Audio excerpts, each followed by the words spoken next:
The wagon train was already half a mile ahead when Penelope Carson realized they were not coming back for her, and the first heavy snowflakes began to fall like white ash from an angry sky. She pressed her palm against the rough wooden wall of the abandoned trading post where they had left her, fever burning through her body hot enough to make the November air feel almost pleasant against her skin. Her legs trembled beneath her worn calico dress, and she sank down onto the cold floor, understanding with perfect clarity that she was about to die alone in the Nebraska Territory, 23 years old and never having truly lived at all. The wagon master had been apologetic but firm. Winter storms in these parts could trap a company for weeks, he had said, and with her consumption getting worse by the day, she was slowing everyone down. Her aunt and uncle, who had agreed to take her west after her parents died, had not even looked her in the eye when they rode away. There were their own children to think about, her aunt had whispered. The healthy ones. The ones who deserved a future. Penelope watched through the cracked window as the last wagon disappeared over the ridge, leaving nothing but wheel tracks in the dirt that would soon be covered by snow. She had a blanket, a canteen of water, and approximately 3 hours of daylight left. The trading post had been abandoned for at least a season, its shelves bare except for a few rusted traps and some rotted leather goods.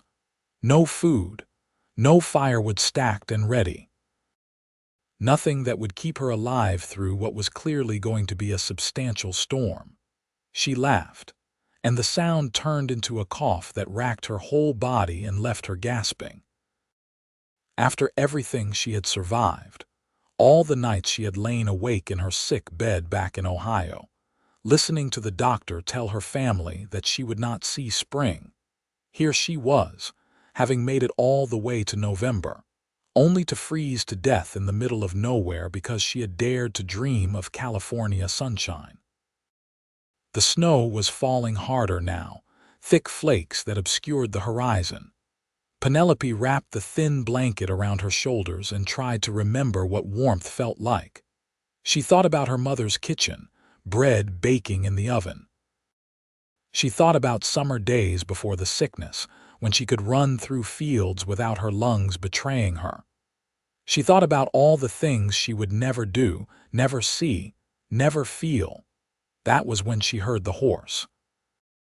At first, she thought the fever was making her imagine things, but then the sound came again, clear hoofbeats against the hardening ground. Penelope struggled to her feet and looked out the window, squinting through the falling snow. A single rider was approaching from the east, leading a pack horse laden with supplies. He sat tall in the saddle, dark coat dusted with white, hat pulled low against the weather. For a moment, she felt a surge of hope so intense it hurt worse than the coughing. Someone was here. She was not going to die alone. But then reality crashed back down. What kind of man traveled alone this late in the season, this far from any settlement? An outlaw, most likely, or a drifter running from something. And what would a man like that want with a sick woman in an abandoned trading post? She pressed herself against the wall beside the window, trying to decide whether to hide or call out for help. The decision was made for her when another coughing fit seized her, violent and impossible to suppress. She doubled over, lungs burning, and when she finally caught her breath, she heard boots on the wooden steps outside. "Anyone in there?" The voice was deep, cautious, but not threatening. "Saw smoke from a ways back, but I do not see any now." There had been no smoke. Penelope's fever-addled mind struggled to make sense of that lie, and then she understood. He was testing whether someone would answer, whether it was safe to approach. A careful man, then. Possibly a smart one. She opened her mouth to respond, but her voice came out as barely a whisper. She tried again. "I am here." The door creaked open slowly, and the man stepped inside, one hand resting on the revolver at his hip. He was younger than she expected, perhaps 26 or 27, with dark hair that needed cutting and several days of stubble on his strong jaw. His eyes were the color of storm clouds, and they swept the room with practiced efficiency before landing on her. "Madam." He touched the brim of his hat, a gesture of respect that seemed almost absurd given the circumstances. "Name is Ryder Ingram. Are you alone?" Penelope nodded, not trusting her voice. She watched as he processed this information, his eyes taking in her fevered appearance, the single thin blanket, the complete absence of supplies. His jaw tightened. "Your people leave you behind." The question was asked gently, but Penelope felt shame burn through her anyway. She nodded again. Ryder closed his eyes briefly, and when he opened them, something hard and angry flickered there before being carefully controlled. "How long ago?" "An hour, maybe less." Her voice was getting stronger, though it still sounded foreign to her own ears, rough and strained. "The wagon train was heading to Fort Kearny before the storm hit. I have been sick, and they said I was slowing them down." "Fort Kearny is 3 days south of here in good weather," Ryder said quietly. "They will not make it before this storm breaks. Fools, the lot of them, for heading out so late in the season and for leaving behind one of their own." He moved further into the room, and Penelope could see him better now. He was tall and lean, with the weathered look of a man who spent most of his life outdoors. There was a scar along his left cheekbone, pale against his tanned skin. He carried himself with the easy confidence of someone accustomed to handling whatever came his way. But there was something gentle in the way he looked at her, something that made her want to trust him even though every rational thought said she should not. "Are you hurt anywhere besides the sickness?" he asked. "No, just the consumption. I have had it for 2 years now. Sometimes it is better, sometimes worse. Lately, it has been worse." Ryder nodded as if she had confirmed something he already suspected. "I am going to bring my horses into the lean-to out back and get my supplies. Then we are going to get you warm and fed. Storm like this, we will be here at least a couple days, maybe more. You understand?" Penelope understood that she should probably be afraid, alone with a strange man in an isolated place, but all she felt was a relief so profound it made her knees weak. She nodded. "Good. Stay wrapped up. I will be back in a few minutes." He disappeared back out into the snow, and Penelope sank down onto the floor again, shaking now from more than just fever. This was impossible. Men did not just appear out of snowstorms to rescue dying women. Things like this did not happen, not to people like her. And yet here she was, and there he was, and outside the snow continued to fall like the world was trying to bury them both. True to his word, Ryder returned quickly, his arms laden with gear. He made several trips, bringing in saddle bags, bedrolls, and most importantly, a substantial amount of firewood that he had apparently been carrying with him. Within 20 minutes, he had a fire going in the old stone fireplace, the flames casting dancing shadows on the walls and filling the room with blessed warmth. Penelope watched him work with efficient, economical movements. He set up a coffee pot over the fire and pulled out supplies for a meal. Dried beef, beans, a few precious potatoes, even a small amount of salt. Luxuries in this wilderness. He laid out his bedroll on one side of the fire and gestured for her to move closer to the warmth. "You need to drink this first." He handed her a tin cup filled with water from his canteen. "Then we will get some food in you. When did you last eat?" Penelope had to think about it. "Yesterday morning, maybe. The wagon master said not to waste supplies on someone who was not going to make it anyway." She said it matter-of-factly, but she saw Ryder's hand still on the coffee pot. When he spoke, his voice was carefully neutral. "That's so." He was not wrong. "I probably will not make it. The doctor in Ohio said I had maybe a year left, and that was already 18 months ago. I have been living on borrowed time. Borrowed time is still time, Miss Carson. And begging your pardon, but doctors do not know everything. I have seen men who were supposed to die get up and walk away, and I have seen healthy men drop dead for no reason at all. Nobody knows their last day until it comes. You know my name, Penelope said, surprised. Ryder glanced at her, something that might have been amusement in his gray eyes. You have a trunk outside with your name painted on the side. They left that too. Fresh shame washed over her. Everything she owned in the world, abandoned in the dirt like trash. I suppose they did not want to take up wagon space with a dead woman's things. Their loss. Ryder stood and headed for the door. Trunk like that, good solid wood, that is worth something. And whatever is inside belongs to you. I will bring it in before the snow buries it. He was gone again before she could respond. Penelope sipped the water slowly, her stomach already protesting the small amount of liquid. She had not been able to keep much down lately, and the thought of food made her nauseous. But when Ryder returned with her trunk and started cooking, the smell of the beans and beef made her stomach clench with unexpected hunger. They ate in silence as the storm howled outside. Ryder had given her the larger portion, keeping barely enough for himself, and she was too hungry to protest. The food was simple but well prepared, and she managed to eat more than she expected before her body called it quits. He took her plate without comment and cleaned up the dishes with snow melted over the fire. You should sleep, he said when everything was put away.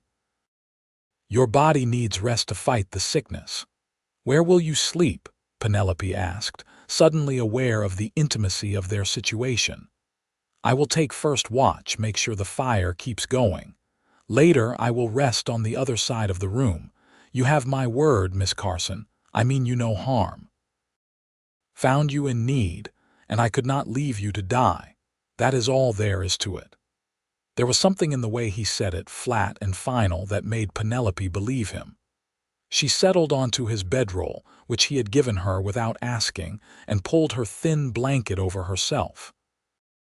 The warmth from the fire and the food in her belly made her drowsy despite her racing thoughts. Why were you traveling alone? She asked, fighting to keep her eyes open. Most people would not be out this far with winter coming. Ryder was quiet for a long moment, staring into the fire. I had business in the Nebraska Territory. Ranch work mostly. Was heading back to my place when the weather turned. Got caught out further than I planned. You have a ranch, a small spread, about 2 days' ride from here when the weather is clear. Nothing much, but it is mine. That sounds nice, Penelope murmured, her eyes finally closing. Having something that belongs to you. She thought she heard him say something else, but sleep was already pulling her under, and the words were lost in the crackle of the fire and the howl of the wind outside. When Penelope woke, it was dark except for the glow of the fire, and she was coughing so hard she thought her ribs might crack. She tried to sit up to get air, but her lungs would not cooperate. Panic seized her as the coughing went on, and then there were strong hands helping her up, supporting her back. Easy now, just try to breathe slow. Ryder's voice was calm in her ear. It will pass. Just ride it out. She gripped his arm, fingernails digging in through his shirt sleeve, and focused on breathing between the coughs. Slowly, painfully, the fit subsided, leaving her gasping and weak. There was blood on her hand when she pulled it away from her mouth. Not much, but enough. I am sorry, she whispered. I did not mean to wake you. You did not. I was already awake. He eased her back down and handed her some water. This happened often, more often lately. Sometimes I cough up blood, sometimes just the coughing. Ryder nodded, his face unreadable in the firelight. My mother had the consumption. I know what it looks like. Did she recover? Penelope asked, though she already knew the answer. No, but she lived longer than the doctors said she would, fought hard right up to the end. He stood and added more wood to the fire. You are a fighter too. I can tell. How can you possibly tell that? You are still alive, are you not? Despite everything, that takes fight. Penelope watched him tend the fire, this strange man who had appeared out of nowhere and shown her more kindness in a few hours than her own family had in months. Why are you really helping me, Mr. Ingram? The truth. He was silent for so long she thought he would not answer. When he finally spoke, his voice was rough with something she could not identify. Because someone should have helped my mother, and nobody did. Because leaving sick folk behind is the kind of cruelty that makes me ashamed to call myself human. And because looking at you, alone and scared and trying so hard to be brave, I could not live with myself if I rode away. The honesty of it struck her like a physical blow. I am not brave. I am terrified. Being terrified and doing it anyway, that is what brave means. He looked at her then, really looked at her, and something passed between them in that moment, something Penelope could not name but could feel all the way to her bones. Get some more sleep. Tomorrow we will need to see about making this place more livable until the storm passes. She wanted to say something, to thank him or explain or tell him that this small kindness meant more to her than he could possibly know, but the words would not come. So she just nodded and closed her eyes, listening to the storm rage outside and feeling, for the first time in a very long time, like maybe she was not completely alone in the world. The storm lasted 3 days. Ryder spent the time making the trading post as comfortable as possible. He found some old furs in a back room that were moth-eaten but still usable, and he layered them over Penelope's blanket. He rationed their food carefully, making sure she ate small amounts several times a day. He kept the fire going constantly, burning through his supply of wood, and then breaking apart some of the old furniture to feed the flames. They talked during those long hours, tentative at first and then with growing ease. Penelope told him about Ohio, about her childhood before the sickness, about her parents who had died in a cholera outbreak 3 years prior. She told him about the aunt and uncle who had taken her in out of duty rather than love, and about the wagon train that had promised hope of a new beginning. Ryder told her about growing up in Kentucky, about coming west after the war between the states to find land of his own. He had been just 18 when he left, with nothing but his horse and his father's old revolver. He had worked ranches across Missouri and Kansas, before finally saving enough to buy his own small spread in Nebraska Territory. Not much to look at yet, he admitted on the second day, while showing her how to clean the coffee pot properly. Just a cabin and some grazing land. But it is good soil, and there is a creek that runs year-round.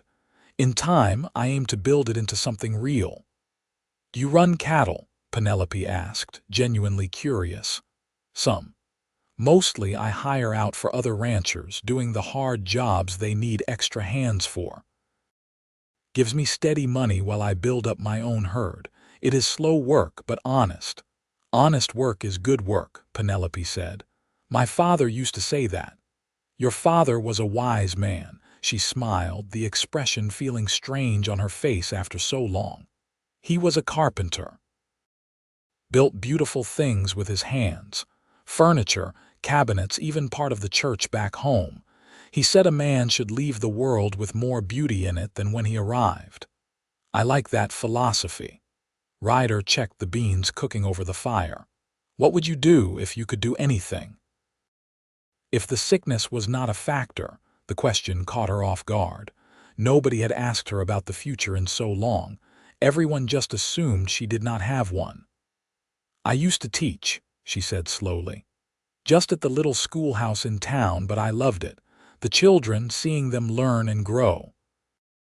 If I could do anything, I think I would want that again. A schoolhouse somewhere, maybe out here where children do not have as many chances for education. I would want to give them possibilities. Ryder looked at her with something warm in his eyes. That is a good dream, Miss Carson. It is just a dream. Dreams require futures. Everyone has a future until they do not. Might as well dream. That night, Penelope had another bad coughing fit, worse than the first. Ryder sat with her through it, supporting her weight when she could not sit up on her own, bringing her water and wiping the blood from her lips with a clean cloth like it was the most natural thing in the world. When it was over and she was shaking with exhaustion and fear, he did something unexpected. He started singing. It was an old song, something slow and sad about a soldier far from home. His voice was rough but pleasant, and the melody seemed to fill up all the scared, lonely places inside her. She closed her eyes and listened, and for a little while the fear receded. "That was beautiful," she whispered when he finished. "Where did you learn it?" "My mother used to sing it, before she got too sick to sing anymore." He was still holding her hand, she realized. His palm was calloused and warm against hers. Seemed fitting. "Will you sing it again sometime?" "Anytime you want." On the third day, the storm broke. Penelope woke to sunlight streaming through the dirty windows, turning the dust motes into golden dancers. The world outside was buried under at least 2 feet of snow, pristine white stretching as far as she could see. Ryder was already up, checking their supplies. "Storm has passed, but we are not going anywhere for a day or 2 yet," he announced. "Ground needs to firm up some, and I want to make sure there is not another system coming behind this one." "You have already done so much," Penelope said. "You should go. Get back to your ranch before you are trapped again." He looked at her like she had suggested he sprout wings and fly. "I am not leaving you here alone, Miss Carson. When we go together. I will just slow you down. Everyone says so. Then we go slow." He crouched down beside her, his gray eyes serious. "I need you to understand something. I am not your wagon train, and I am not your aunt and uncle. You are not a burden to me. You are a person in need, and I have the means to help. That is all the reason I need." Penelope felt tears sting her eyes. "I do not understand you, not much to understand. I am just a man trying to do right." He stood and headed for the door. "I am going to check the horses and see about clearing a path. You stay warm." He was gone before she could respond, leaving her alone with her tangled thoughts and the slow, terrifying realization that she was starting to care about Ryder Ingram in a way that went beyond gratitude. The next day, Ryder deemed the ground solid enough for travel. He spent the morning preparing, packing up their camp with the same methodical efficiency he brought to everything. Penelope watched him work, trying to ignore the flutter of anxiety in her chest. Where was he taking her? What would happen when they reached wherever they were going? "We are about a day and a half from my ranch, going at an easy pace," Ryder said as he helped her into her coat. It was too thin for the weather, and he frowned at it. "We will stop frequently to rest. If you need to stop at any time, you tell me." "Understood." "I understand. But where are we going after your ranch?" "The nearest town." Ryder paused in the act of securing her trunk to the pack horse. "I was thinking you could stay at the ranch, for the winter at least." "Town is another day beyond my place, and winter in town with no money and no family, that is no kind of life. At the ranch, you would be warm, fed, safe. You could rest, get your strength back." "I cannot ask that of you." "You did not ask, I am offering." He finished with the trunk and turned to face her fully. "Look, I know this is strange. I know you have no reason to trust me beyond these past few days, but I give you my word, Miss Carson, you will have your own space, your own privacy. I will not pressure you for anything, and if at any point you want to leave, I will take you to town myself. I just think you need time to heal, and winter is a good time for that." Penelope studied his face, looking for any hint of ulterior motive, but all she saw was honest concern. "Why would you do this for a stranger? Maybe you are not a stranger anymore. Maybe you are a friend who needs help." The word friend should not have made her heart skip the way it did. Penelope told herself it was just because she had been alone for so long, had been treated as disposable for so many months, that any kindness would affect her this way. It had nothing to do with the way Ryder's rare smile made his whole face change, or the gentleness of his hands when he helped her through her coughing fits, or the way his voice sounded when he sang to her in the dark. "All right," she said quietly. "Thank you for everything. No thanks needed. Now, let us get moving before the weather turns again." He lifted her onto his horse like she weighed nothing, then swung up behind her. Penelope stiffened at the sudden closeness, but Ryder kept a respectful distance, his arms on either side of her as he held the reins but not touching her more than necessary. "Comfortable enough?" he asked. "Yes." "Good. We will take it slow." They rode out into a world transformed by snow. Everything was white and clean, the sun glinting off the drifts like diamonds. The pack horse followed behind, laden with their supplies and Penelope's trunk. The cold bit at her face, but Ryder had given her his spare scarf to wrap around her head, and she was warmer than she had any right to be. True to his word, Ryder kept the pace easy and stopped frequently. He never complained, never showed impatience, just helped her down when she needed to rest and helped her back up when she was ready to continue. They ate a cold lunch by a frozen creek, and Penelope found herself watching him instead of eating, noticing small things. The way he checked the horizon constantly, always alert. The care he took with the horses. The way he had positioned himself between her and the wind without her even noticing. "You are staring," he said without looking at her. Penelope felt heat rise in her cheeks despite the cold. "I am sorry, I was just thinking." "About what?" "About how different you are from what I expected." Now he did look at her, one eyebrow raised. "What did you expect?" "I do not know. When I first saw you, I thought maybe you were an outlaw or a drifter, someone dangerous." "What makes you think I am not dangerous?" But there was amusement in his voice. Dangerous men do not sing lullabies to sick women. They do not share their last supplies or give up their bedrolls. She paused. "They do not look at people the way you do."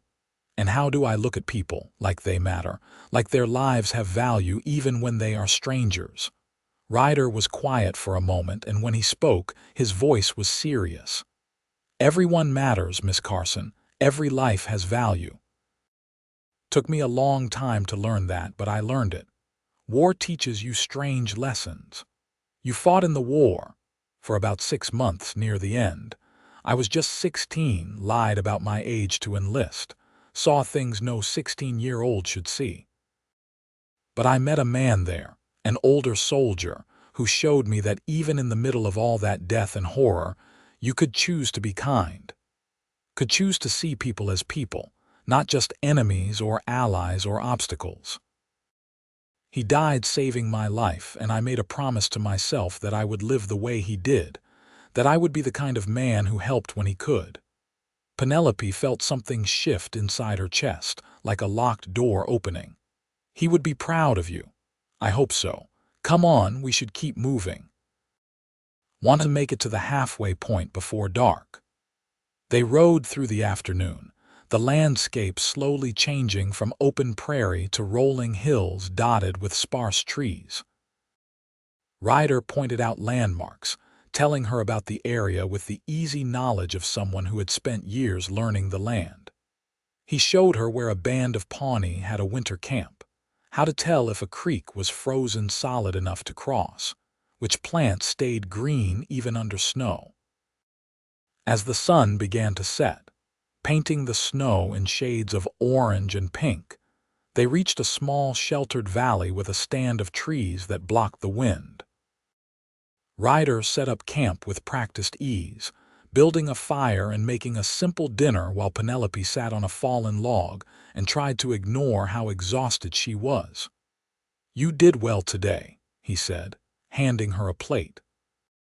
"Most people could not have handled that much riding after being as sick as you have been. I am more tired than I want to admit. Sleep well tonight then. Tomorrow is an easier ride, and we will be at the ranch by late afternoon." That night, lying in the bedroll he had insisted she take while he made do with blankets by the fire, Penelope stared up at the stars and thought about what she was doing. She was traveling alone with a man she barely knew, going to his isolated ranch with no way to contact anyone or call for help if things went wrong. By all rational measures, this was insane, but somehow she was not afraid. Ryder had shown her nothing but respect and kindness. He had saved her life and asked nothing in return. And if she was being completely honest with herself, somewhere in the past few days, she had started to feel something for him that went far beyond gratitude or trust. It was impossible, of course. She was dying. He was just being kind, and anything else was her sick, lonely heart making up stories that could never be true. But as she drifted off to sleep with the sound of Ryder keeping watch nearby, she let herself imagine, just for a moment, what it might be like if things were different. If she were well, if they had met under other circumstances, if she had a future to offer instead of just borrowed time. The next day dawned clear and cold. They broke camp early and were on the trail by sunrise. Penelope's body ached from the previous day's ride, but she gritted her teeth and said nothing. Ryder noticed anyway, because of course he did, and he adjusted their pace to be even gentler. Around midday, they crested a hill and Ryder pointed to the valley below. "There, that is home." Penelope looked where he was pointing and saw a small cabin nestled against a hillside, smoke rising from the chimney. Wait, no, that could not be right. Nobody was there to make a fire. "Is someone at your ranch?" she asked. Ryder's jaw tightened. "That would be my brother, most likely. He shows up sometimes, usually when he needs something." There was tension in his voice that had not been there before, and Penelope felt a flutter of anxiety. "Should I be concerned?" "No, Raymond is harmless mostly, just irresponsible. He will probably have helped himself to my supplies and made a mess of the place, but he would not hurt you." Ryder paused. "Actually, having you there might be good. Raymond is on his better behavior around women." They rode down into the valley, and as they got closer, Penelope could make out more details of the ranch. The cabin was small but sturdy looking, built of rough-hewn logs with a stone chimney. There was a barn that had seen better days, and a corral that currently held 3 horses instead of the one Ryder had mentioned leaving behind. A man emerged from the cabin as they approached, younger than Ryder by a few years, with the same dark hair but a slighter build. He was grinning, completely unbothered by the unexpected arrival. "Brother, I was starting to think you had frozen to death out there," Raymond called out cheerfully. Then he noticed Penelope and his eyebrows rose. "And who is this lovely lady, Raymond?" "This is Miss Penelope Carson." "Miss Carson, my younger brother Raymond." Ryder's voice was tight with controlled irritation. "What are you doing here? Can a man not visit his only brother?" Raymond was still looking at Penelope with open curiosity. "Miss Carson, it is a pleasure. Any friend of Ryder's is welcome here." Ryder dismounted and then helped Penelope down, his hands steadying her when her legs wobbled after so many hours in the saddle. "She is not just a friend. She is a guest who needs rest and care, which means you will be on your best behavior, understood?" Something in Ryder's tone made Raymond's smile fade slightly. He looked between them and seemed to understand that this was serious. "Of course, I will help with the horses." The cabin interior was small but clean. One main room with a fireplace, a small kitchen area, and a ladder leading to a sleeping loft. There was a narrow bed against one wall and a battered table with 2 chairs. Raymond had indeed been making himself at home, his belongings scattered around, but it was not as bad as Ryder had feared. "You take the bed," Ryder said to Penelope, already moving to clear Raymond's things off it. "I will sleep in the loft, and Raymond can make do with the floor since he invited himself." "I am fine with the floor," Raymond said quickly, catching his brother's mood. "Miss Carson should definitely have the bed." Penelope wanted to protest, to say she had already imposed enough, but the truth was she was exhausted and shaking, and the thought of a real bed was almost overwhelming. "Thank you," she managed. Ryder helped her sit on the bed, then went to stoke the fire. Raymond watched all this with growing understanding, his eyes flickering to Penelope's thin frame and pale complexion. "Are you ill, Miss Carson?" he asked gently. "I have consumption. Your brother found me when my wagon train left me behind." Raymond's face went through several expressions before settling on anger. "They left you, a sick woman, alone. They were trying to outrun the storm. I was slowing them down." "That is no excuse." Raymond looked at Ryder. "You did right bringing her here. I know I did." Ryder's voice was flat. "Now make yourself useful and help me bring in her trunk. Then we need to talk. Outside." The brothers left, and Penelope could hear their low voices through the cabin wall, too muffled to make out words, but the tone was clear. Ryder was angry about something, and Raymond was being defensive. She felt a pang of guilt. She was disrupting Ryder's life, causing problems between him and his brother. When they came back inside, both men were tight-lipped but civil. Raymond helped prepare dinner, while Ryder showed Penelope where things were in the cabin, giving her a basin of warm water to wash with, and a clean shirt of his to sleep in since her own nightdress was buried in the trunk. Dinner was awkward, with Raymond trying too hard to make conversation and Ryder responding in monosyllables. Penelope ate as much as she could and then excused herself, claiming exhaustion. It was not a lie. The bed was more comfortable than anything she had slept on in months, and she was asleep within minutes of lying down.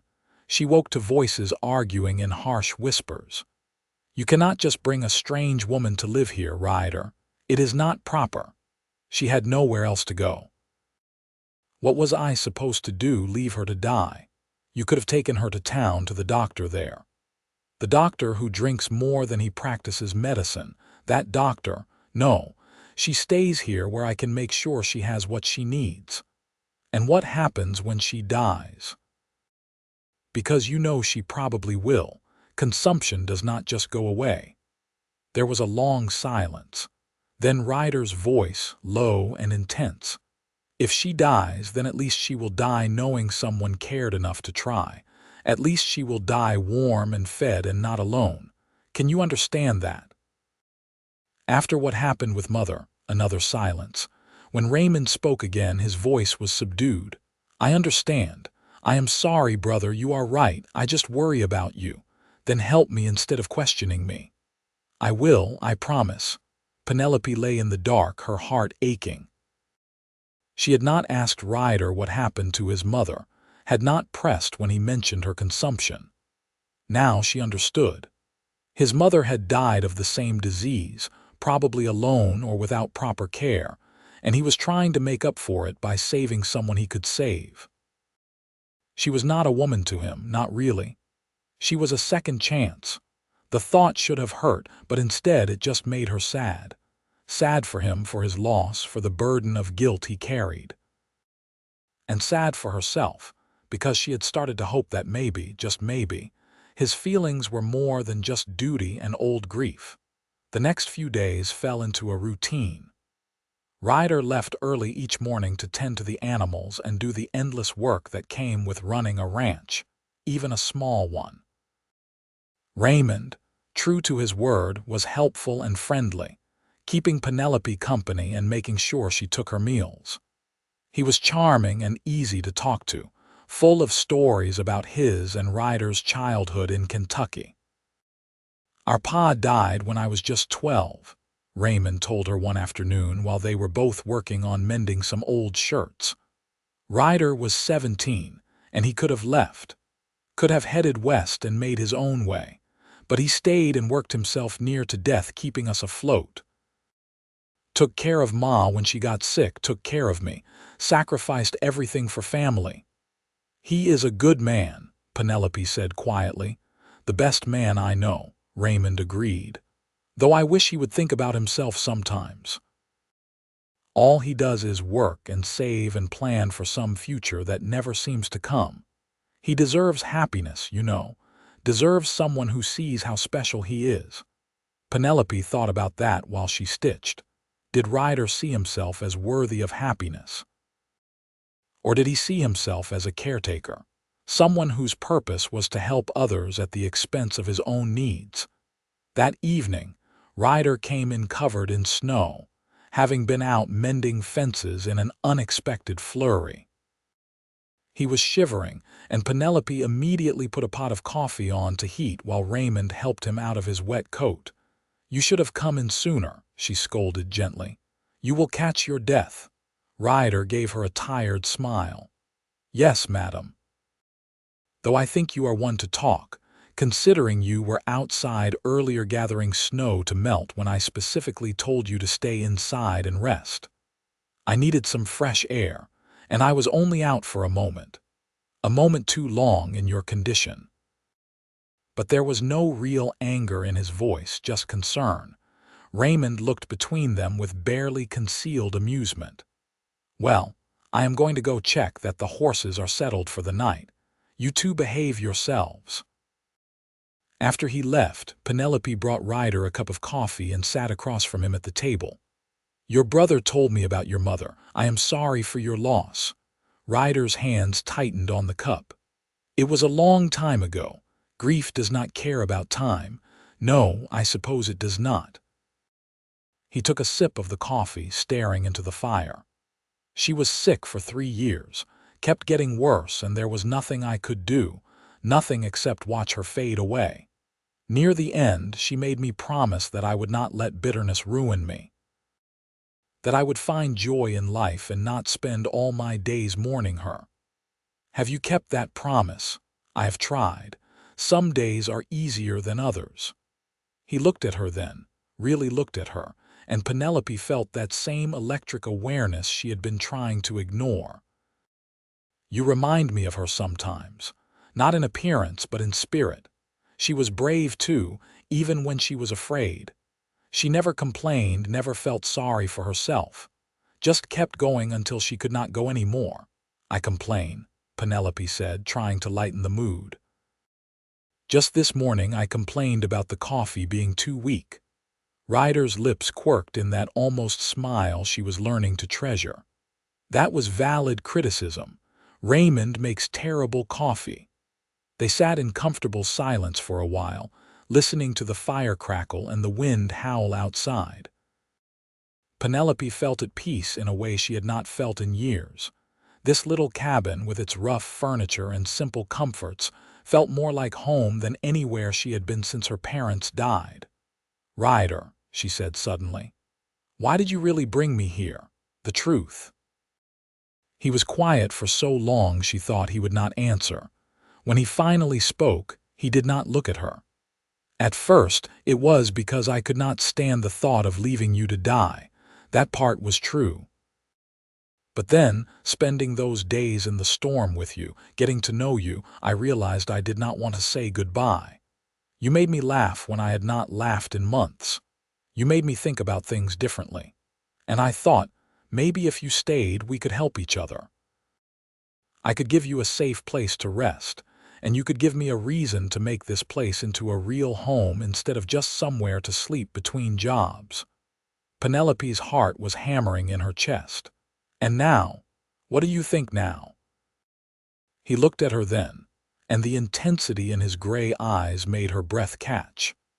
"Now I think I am in trouble, because somewhere between the trading post and here, You stopped being a woman I was helping and became a woman I cannot stop thinking about. And I know that is unfair to you to lay that on you when you are sick and vulnerable and dependent on my charity. I know I should keep my feelings to myself, but you asked for the truth, and that is it." The world seemed to have stopped spinning. Penelope could hear her own heartbeat, loud in the sudden silence. "You have feelings for me." "I do. And I swear I am not expecting anything from you. You do not owe me anything, not gratitude or affection or anything else. I just wanted you to know because you asked, and I am tired of hiding it." Penelope stood up, her legs shaking but holding her weight. She walked around the table until she was standing right in front of Ryder, close enough to see the flecks of blue in his gray eyes, close enough to feel the warmth radiating from him. "I have feelings for you too," she whispered. "I have been trying not to because it seems impossible. I am dying and you are so full of life and this cannot end well, but I cannot help it.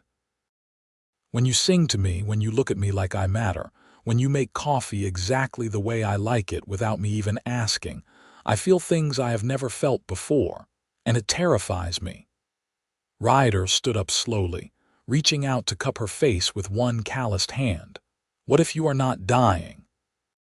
What if the doctors were wrong and you have more time than anyone thought? And what if they were right? What if I only have months or weeks? You would be signing up for heartbreak. Then I sign up for heartbreak. Better to have something real for a short time than to spend a lifetime wondering what if." His thumb brushed her cheekbone gently. "I am not afraid of your sickness, Penelope. I am only afraid of wasting whatever time we might have." She leaned into his touch, her eyes closing. "I do not know how to do this. I have never been in love before, neither have I. We can learn together. Ryder, we do not have to decide everything tonight. We can take it slow, figure things out as we go.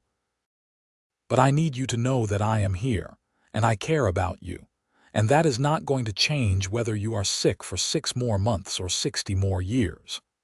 Penelope opened her eyes and looked up at him, this man who had appeared in a snowstorm and changed her entire life. "Kiss me," she said, surprised by her own boldness. Ryder's eyes darkened and he leaned down slowly, giving her every chance to change her mind. When his lips finally met hers, it was gentle and sweet and perfect. Penelope's hands came up to clutch his shirt, and she kissed him back with all the longing and hope and fear she had been holding inside. When they finally pulled apart, both breathing hard, Ryder rested his forehead against hers. "That was worth waiting for," he murmured. "We should probably not tell your brother about this yet," Penelope said practically. "He already thinks this whole situation is improper. Raymond will adjust, but we can wait if you want." Ryder stepped back reluctantly. "You should get some rest. It is late." Penelope nodded, but she caught his hand before he could move away entirely. "Thank you for everything, for finding me, for bringing me here, for caring. Thank you for letting me care, for giving me a reason to come home at night instead of just another day of work to get through." That night, Penelope lay in bed and felt something she had not felt in years. Hope. Real, terrifying, wonderful hope that maybe her story was not over yet, that maybe she had more chapters left than she thought. Winter deepened over the next few weeks.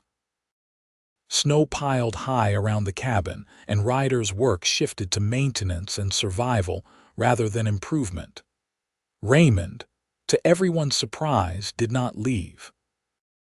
He made himself useful around the ranch and served as an unofficial chaperone, keeping things proper even as it became increasingly obvious that Ryder and Penelope were falling deeper in love. Penelope's health was unpredictable. Some days she felt strong enough to help with cooking and mending. Other days she could barely get out of bed, coughing fits leaving her exhausted and weak. Through it all, Ryder was patient and steady, caring for her without making her feel like a burden. One particularly bad night in late December, Penelope woke coughing blood, more than she ever had before. She tried to be quiet to handle it herself, but Ryder was at her side within moments, Raymond hovering worriedly behind him. "It is all right," Ryder kept saying, even though his face was pale. "Just breathe. It will pass." But it did not pass quickly, and when it was finally over, Penelope was shaking with fear and exhaustion. "This is it," she whispered. "This is how it ends." "No," Ryder's voice was fierce. "You are not giving up, do you hear me? You are not giving up." "I am not giving up. I am just being realistic." "Realistic can wait until morning. Right now, you are going to drink some water and rest, and I am going to sit here and make sure you keep breathing." Raymond brought water and clean cloths, then quietly retreated to the loft to give them privacy.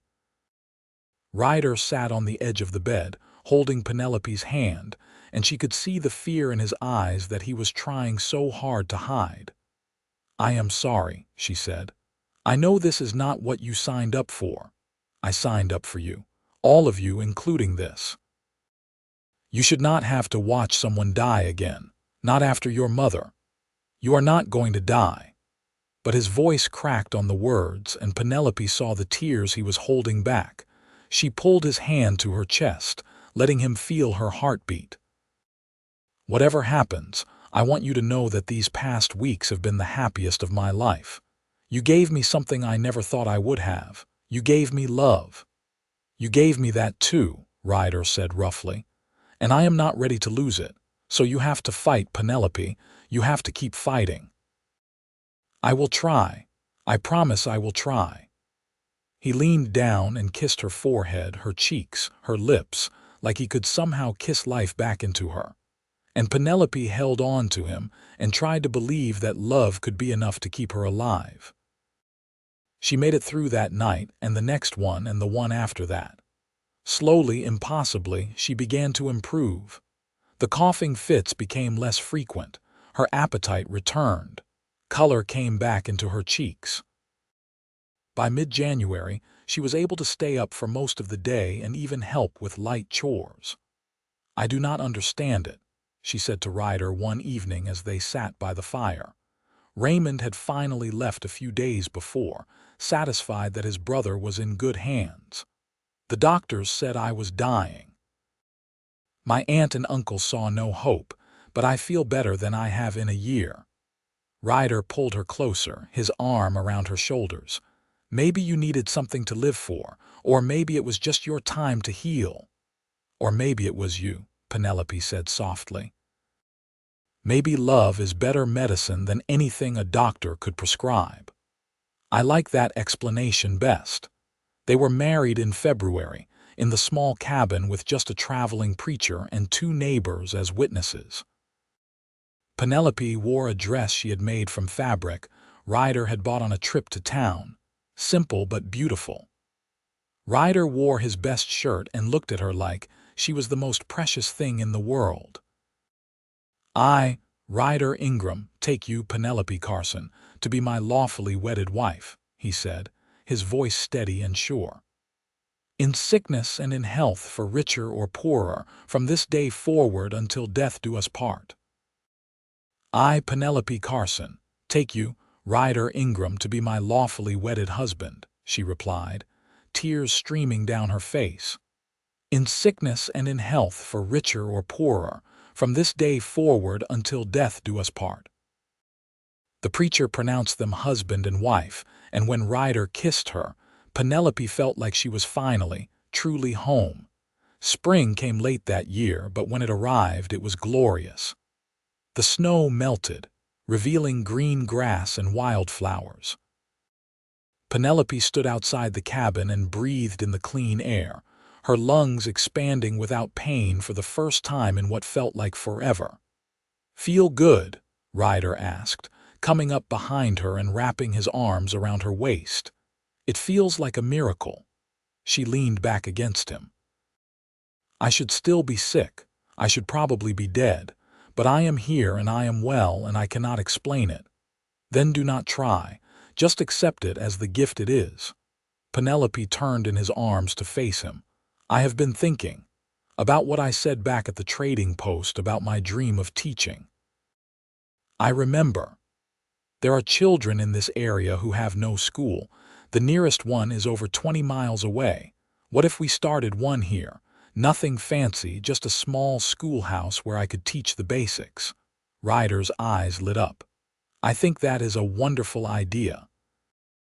We would need to build a schoolhouse and get books and supplies, but it is possible. More than possible. You would help me do this, Penelope. I would help you do anything. This dream of yours, it is beautiful. Of course I will help make it happen." They broke ground on the schoolhouse in May. Neighbors came to help, grateful for the opportunity to have their children educated without traveling great distances. The building was small, just one room with a wood stove and simple benches, but it was sturdy and well made. Ryder built the desks himself, and Penelope could see echoes of what her father might have done in the careful craftsmanship. By September, they had 8 students ranging in age from 6 to 14. Penelope stood in front of them on that first day, her heart full of joy and purpose, and knew that she had found exactly what she was meant to do. "Good morning, students," she said. "Welcome to your school. We are going to learn so many wonderful things together." Ryder sat in the back of the room, ostensibly there to fix a loose board but really just wanting to watch his wife in her element. She was radiant, alive, so far from the dying woman he had found in that trading post less than a year ago that it was hard to believe they were the same person. After school, as they walked back to the cabin together, Penelope slipped her hand into his. "Thank you for this, for believing in my dream.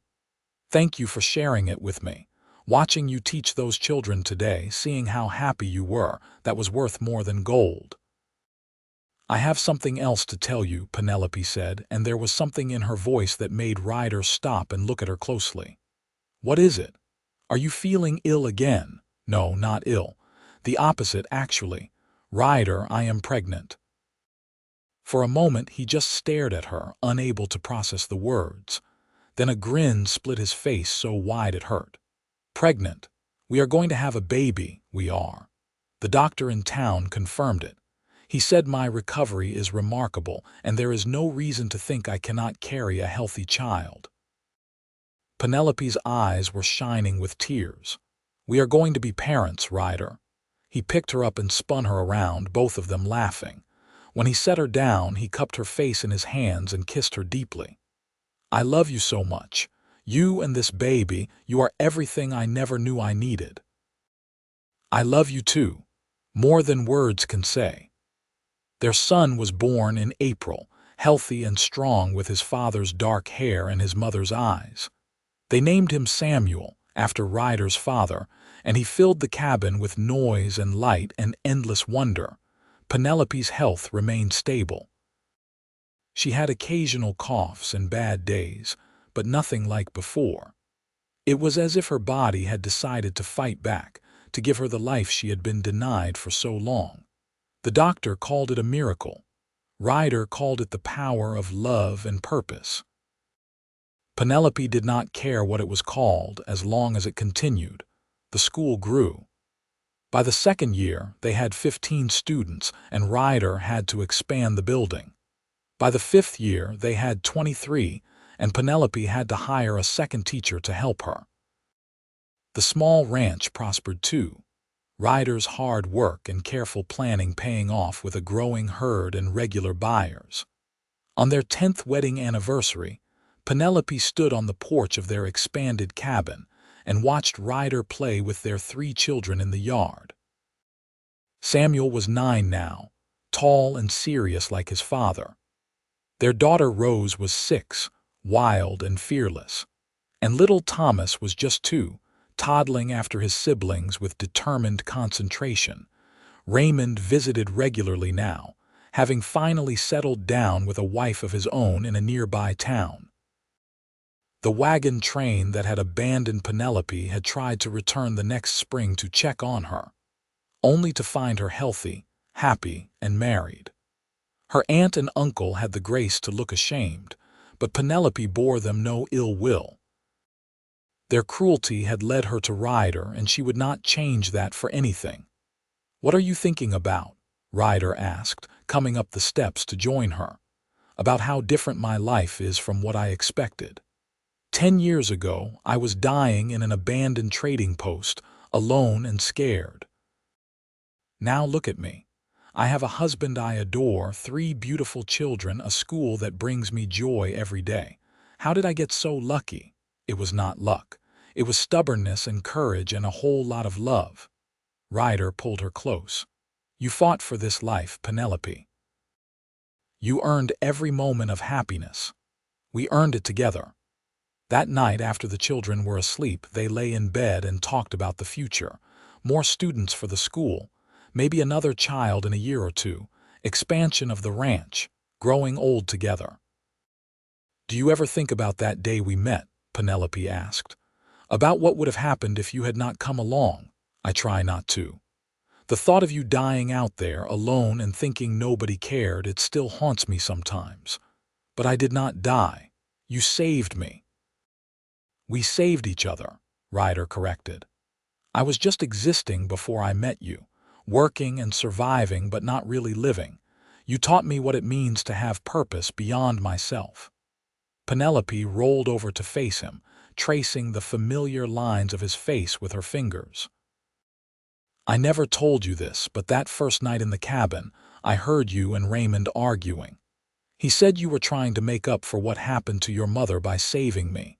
And I thought maybe he was right, that I was just a proxy for your guilt and grief." Ryder's brow furrowed. "Did you really believe that?" "For a little while.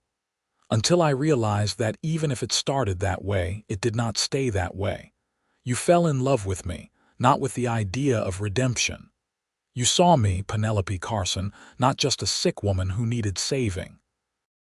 You are the easiest person in the world to see. You shine, Penelope. You always have, even when you were at your sickest. That light in you, that determination to find joy and meaning even in the darkest circumstances, that is what I fell in love with. Not because you needed saving, but because you were worth loving." She kissed him then, pouring 10 years of love and gratitude into the gesture. "We have built such a beautiful life together. We have, and we are not done yet.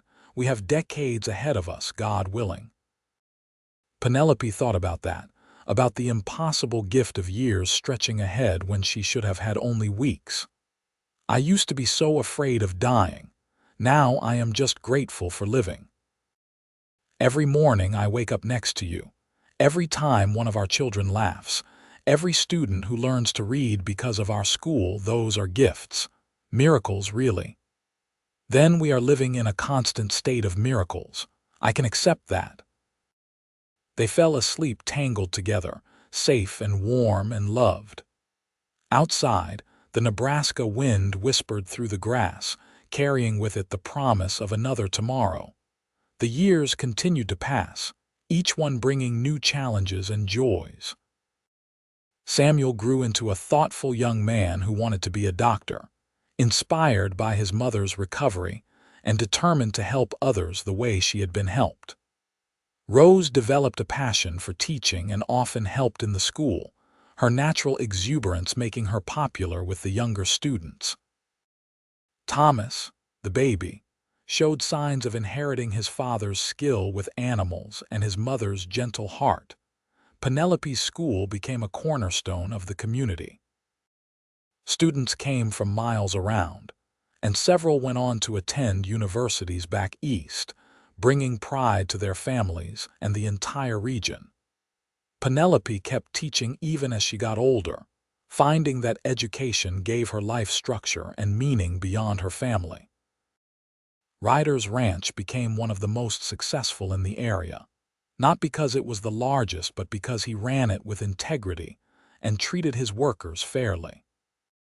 He and Penelope were known as generous neighbors, always willing to help families in need, never forgetting what it felt like to be desperate and alone. On their 25th anniversary, their children threw them a party. The whole community turned out, people traveling from across the territory to celebrate the couple who had given so much to the area. There were speeches and toasts, stories and laughter. Raymond stood up, a little gray now but still charming, and raised his glass. 25 years ago, my brother made the best decision of his life when he refused to leave a sick woman behind in a snowstorm. He did not know then that he was finding his soulmate, the love of his life, the person who would make him complete. But I knew, from the moment I saw them together, that this was something special. To Ryder and Penelope, may they have 25 more years of happiness. Everyone drank to that, and Penelope felt tears on her cheeks. Ryder reached over and took her hand, squeezing gently. They did not need words anymore. After 25 years together, they could communicate in glances and touches, understanding each other on a level that went beyond language.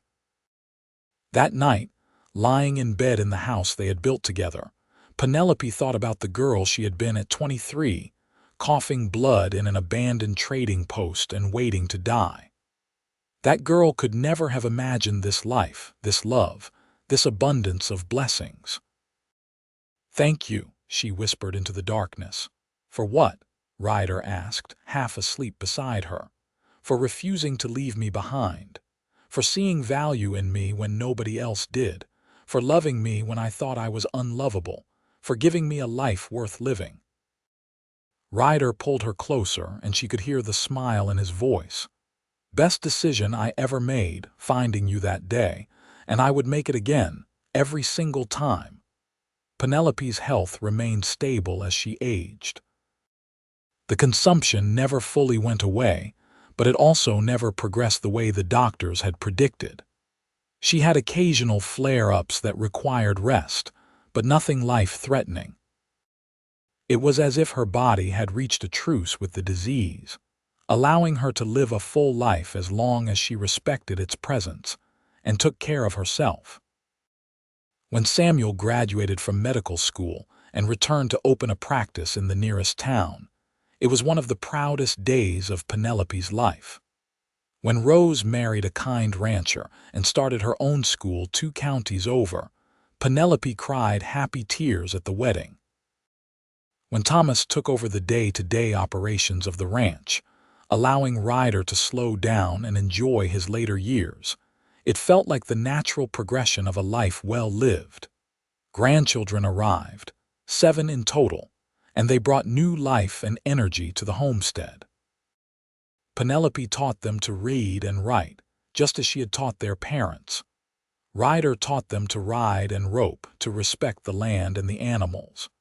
Together they passed on the values that had sustained them through all the years: kindness, integrity, perseverance, and love.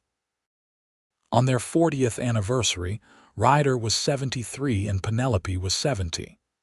They were slower now, their hair white, their bodies bearing the marks of a life lived fully. But they were still together, still in love, still finding joy in each day. They took a walk together that evening, moving slowly across the land they knew so well. The schoolhouse stood empty, Penelope having retired from teaching the year before. The ranch was thriving under Thomas's management. Their children and grandchildren were healthy and happy. It was everything they could have hoped for. "You have any regrets?" Penelope asked as they watched the sunset paint the sky in shades of orange and pink. Ryder thought about it seriously. "Only one. I wish I had found you sooner, so we could have had more years together." But even that is not really a regret, because the timing was what it was. We got exactly the life we were meant to have. I used to hate my sickness. I thought it had stolen my future from me. But now I wonder if it was the sickness that led me to you. If I had been healthy, I would have made it to California with the wagon train. I never would have been left behind. I never would have been in that trading post when you passed by. "So you are saying the consumption was a blessing?" Ryder sounded amused. "I am saying that sometimes what we think is our greatest curse turns out to be the path to our greatest blessing. I would not wish consumption on anyone, but I cannot regret having it because it brought me to you." Ryder wrapped his arm around her shoulders, and they stood together in the fading light. "I love you, Penelope Ingram. Have from the moment I saw you trying so hard to be brave when you were terrified. Will love you until my last breath and beyond. And I love you, Ryder Ingram. My savior, my partner, my home. Thank you for refusing to leave me behind." They stayed there until the stars came out, two people who had found each other against all odds and built a life that mattered. A life filled with love and purpose and meaning. A life that proved, beyond any doubt, that kindness and compassion could change the world, one person at a time. Ryder Ingram died peacefully in his sleep at the age of 78, Penelope's hand in his. It was a quiet passing without pain or fear, just a gentle slipping away after a life well lived. Penelope grieved deeply, but she also felt grateful. They had been given 45 years together when they should have had none. 45 years of love and laughter, of building something beautiful together. She lived another 7 years after his death, surrounded by her children and grandchildren. She never remarried, never wanted to.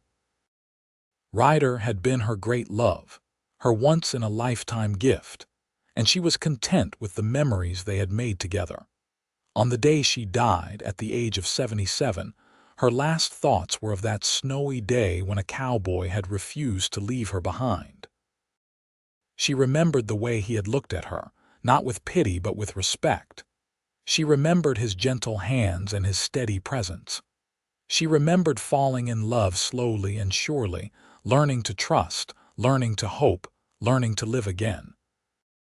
As Penelope Carson Ingram took her last breath, surrounded by 3 generations of family she had helped create, she did so with a smile on her face and peace in her heart. She had been given a second chance at life when she least expected it, and she had made the most of every single moment. The schoolhouse she had founded continued to educate children for another 50 years. The ranch that Ryder had built remained in the family for generations. And the story of the cowboy who refused to leave the sick girl behind became local legend, told and retold as an example of how one act of kindness could change the course of multiple lives. But for those who knew them best, Ryder and Penelope's story was not just about a rescue or even about survival. It was about the transformative power of love. It was about 2 broken people finding wholeness together. It was about choosing to see value in others when society deemed them worthless. It was about building something beautiful out of the ruins of despair. And most of all, it was about the simple truth that sometimes, when everything seems lost, when you have been left behind and forgotten, that is exactly when your real life begins. Not because the circumstances changed, but because someone cared enough to stay. Someone cared enough to fight for you when you could not fight for yourself. Someone cared enough to believe you were worth saving. That someone, for Penelope Carson, was a cowboy named Ryder Ingram who appeared out of a snowstorm and refused to leave her behind. And in return, she gave him something he had been missing without even knowing it. A reason to come home, a purpose beyond survival, and a love that would last long beyond their mortal years. Their graves sit side by side on a hill overlooking the ranch, under a cottonwood tree that Ryder planted the year they married. In spring, wildflowers cover the ground around them, just like the ones Penelope loved.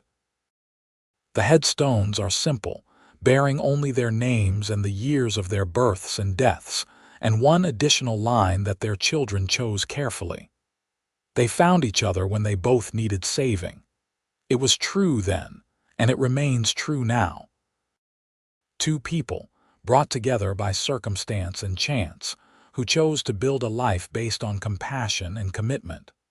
2 people who proved that it is never too late for love, never too late for hope, never too late to start again. The wagon train that left Penelope behind eventually made it to California.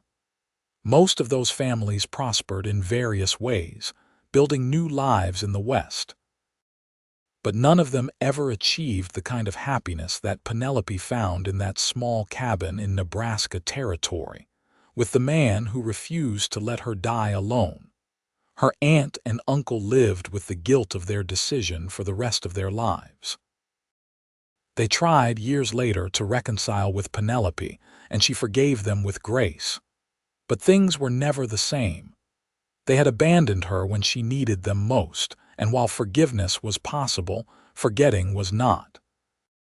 The wagon master who made the decision to leave Penelope behind eventually heard the story of her recovery and marriage. He never spoke of it publicly, but those close to him said it changed him. He never again left anyone behind, no matter how sick or slow. Perhaps he understood, too late, that convenience and survival were not worth the cost of one's humanity. As for Raymond Ingram, he remained close to his brother and sister-in-law until Ryder's death, and then became a surrogate father figure to their children. He often said that watching Ryder and Penelope together taught him what marriage should be, and that their example guided him in his own relationship. He lived to be 83 and told their story to anyone who would listen, making sure their legacy lived on. The story of Ryder and Penelope became more than just a personal narrative. It became a parable for the community, a reminder that treating people with dignity and compassion was never wrong, even when it was inconvenient. It inspired other acts of kindness, created a culture of looking out for neighbors, and helped build a community where people took care of each other. Years after both of them had passed, the town that eventually grew up around Ryder's ranch named its main street after them. Ingram Avenue, they called it, though everyone knew it was named for both of them.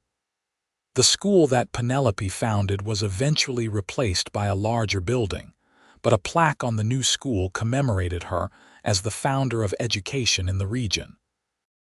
And on snowy days, when the wind howled and the world turned white, old-timers would tell the story again. They would speak of the sick girl left behind to die and the cowboy who refused to let it happen. They would tell of love blooming in impossible circumstances, of a life built from the ashes of despair, of choosing compassion over convenience. The story would change a little with each telling, as stories do. Some versions added dramatic elements that never happened. Some minimized the harshness of Penelope's abandonment, but the core remained the same.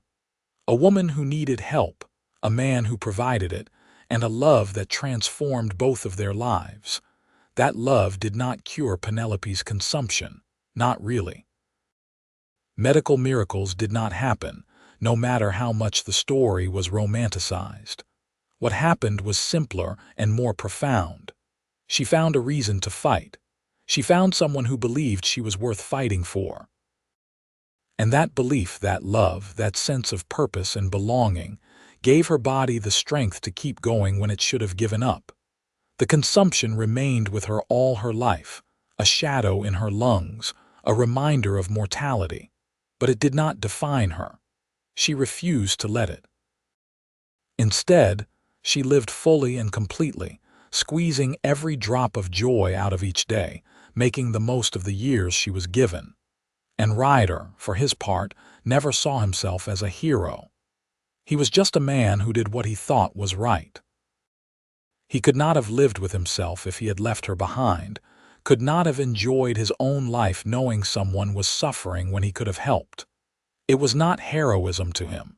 It was just basic human decency. But Penelope knew better. She knew that basic human decency was in short supply in the harsh world of the frontier. She knew that most people would have ridden on, convincing themselves that it was not their problem, that they could not help everyone, that one person did not matter in the grand scheme of things. Ryder was different.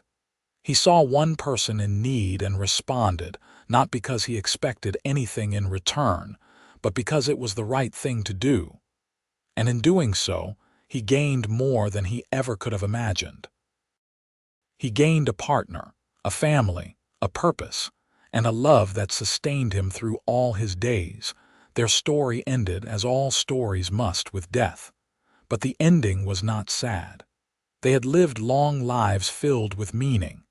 They had raised good children who contributed to the world. They had helped countless others through their school and their example. They had loved each other deeply and truly, without reservation or regret. What more could any person ask for than that? What greater legacy could they leave than love and service and the ripple effects of kindness? On cold winter nights, when snow falls thick and the wind howls, if you listen carefully in the Nebraska Territory where they lived and loved and built their life, you might hear echoes of their story. The creak of wagon wheels disappearing over a ridge, the cough of a sick woman left alone, the steady hoofbeats of a cowboy who refused to ride away, and if you listen even more carefully, you might hear something else.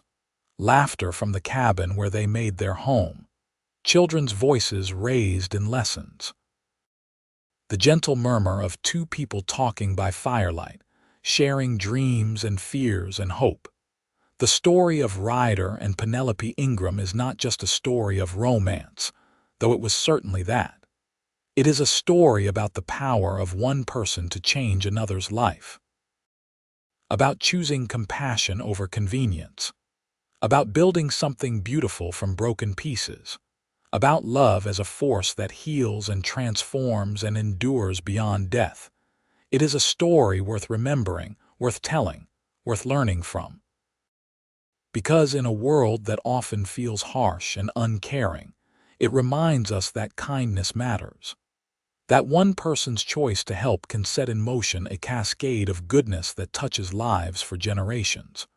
Ryder Ingram could have ridden past that abandoned trading post.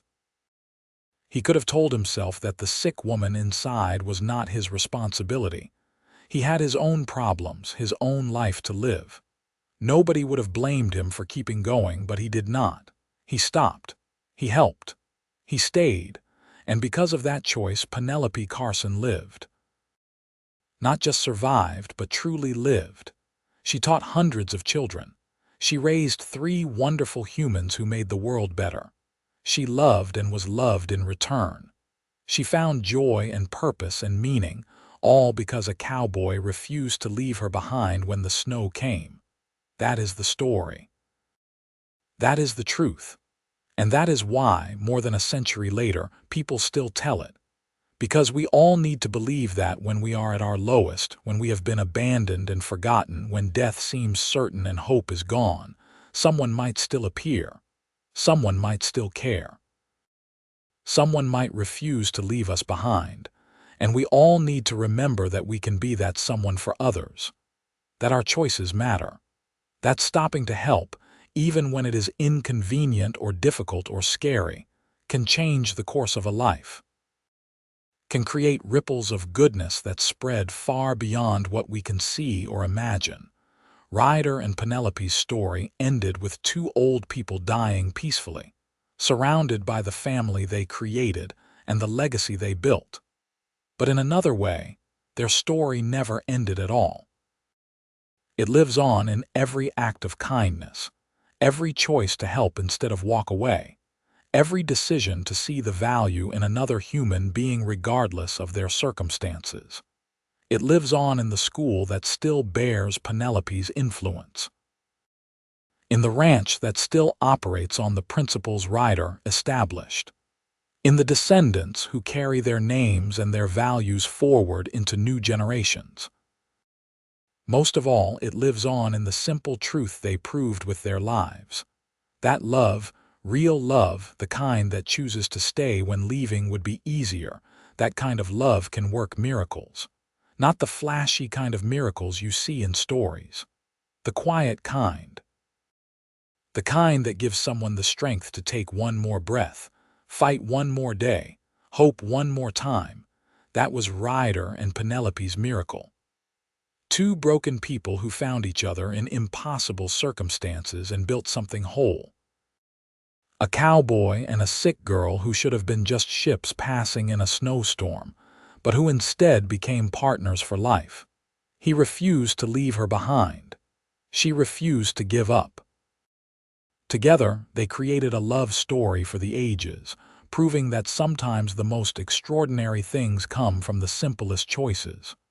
The choice to care, the choice to stay, the choice to love, and they lived happily ever after in the truest sense of that phrase. Not because their life was perfect or easy, but because they faced it together. With love, with purpose, with gratitude for every moment they were given. That is the end of their story. But it is also, in a way, just the beginning. Because every time someone hears their tale and chooses to be a little kinder, a little braver, a little more willing to help someone in need, Ryder and Penelope's story begins again. And that is the greatest legacy anyone could hope for. Not monuments or wealth or fame, but the simple knowledge that their life mattered, that they made a difference, that because they existed and loved and chose compassion, the world became a slightly better place. Ryder Ingram and Penelope Carson Ingram lived, loved, and left the world better than they found it. And their story, the story of the cowboy who refused to leave the sick girl behind when the snow came, will endure as long as people still believe in the power of love and kindness to change lives.